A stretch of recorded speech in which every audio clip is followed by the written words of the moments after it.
Bonjour et bienvenue dans la suite de la lecture du Petit Prince d'Antoine de Saint-Exupéry. Chapitre 9. Je crois qu'il profita, pour son évasion, d'une migration d'oiseaux sauvages. Au matin du départ, il mit sa planète bien en ordre. Il ramena soigneusement ses volcans en activité. Il possédait 2 volcans en activité, et c'était bien commode pour faire chauffer le petit déjeuner du matin. Il possédait aussi un volcan éteint.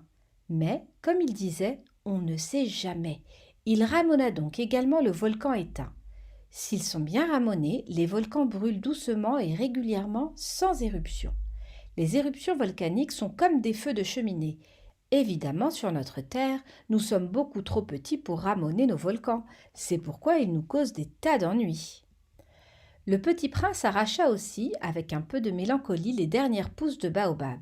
Il croyait ne jamais devoir revenir, mais tous ses travaux familiers lui parurent, ce matin-là, extrêmement doux. Et, quand il arrosa une dernière fois la fleur, et se prépara à la mettre à l'abri sous son globe, il se découvrit l'envie de pleurer. « Adieu, dit-il à la fleur. » Mais elle ne lui répondit pas. « Adieu, répéta-t-il. » La fleur toussa. Mais ce n'était pas à cause de son rhume. « J'ai été sotte, lui dit-elle enfin. Je te demande pardon. Tâche d'être heureux. » Il fut surpris par l'absence de reproche. Il restait là, tout déconcerté, le globe en l'air. Il ne comprenait pas cette douceur calme. « Mais oui, je t'aime, lui dit la fleur. Tu n'en as rien su par ma faute.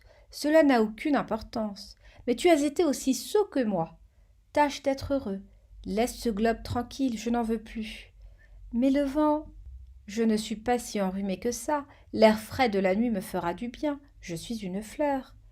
Mais les bêtes, il faut bien que je supporte 2 ou 3 chenilles si je veux connaître les papillons. Il paraît que c'est tellement beau. Sinon, qui me rendra visite? Tu seras loin, toi. Quant aux grosses bêtes, je ne crains rien, j'ai mes griffes. Et elle montrait naïvement ses 4 épines. Puis elle ajouta. Ne traîne pas comme ça, c'est agaçant. Tu as décidé de partir, va-t'en. Car elle ne voulait pas qu'il la vît pleurer. C'était une fleur tellement orgueilleuse. Chapitre 10.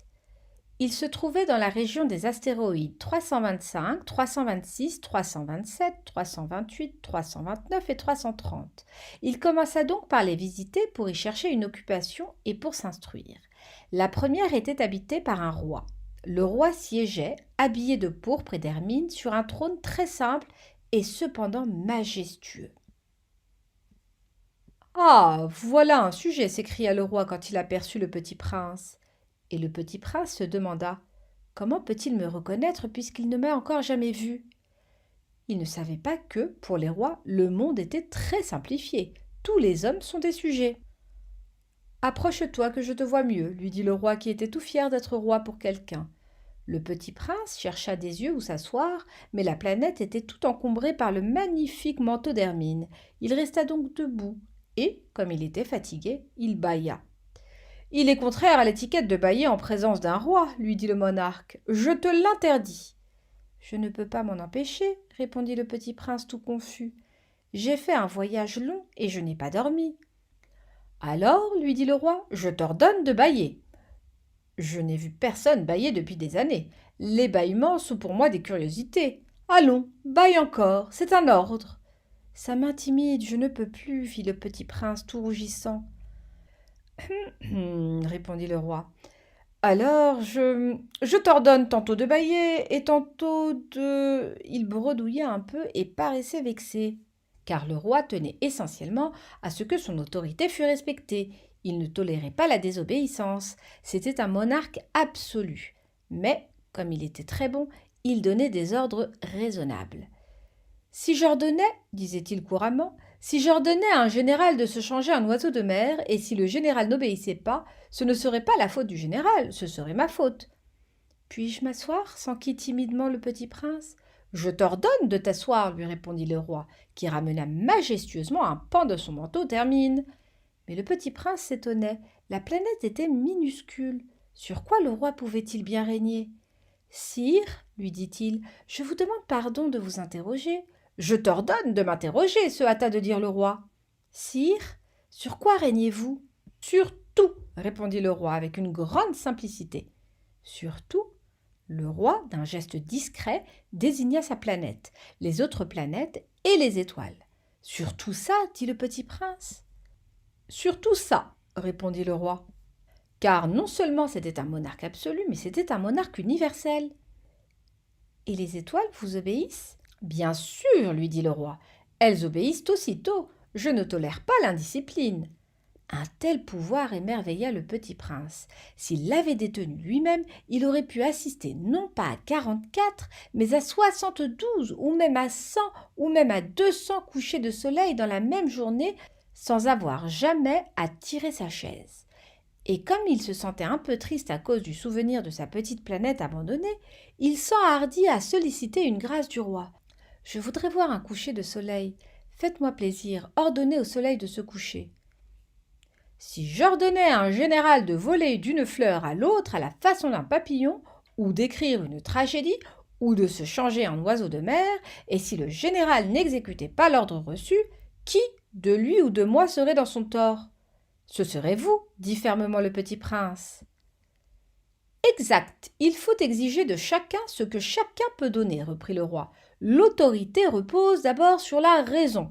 Si tu ordonnes à ton peuple d'aller se jeter à la mer, il fera la révolution.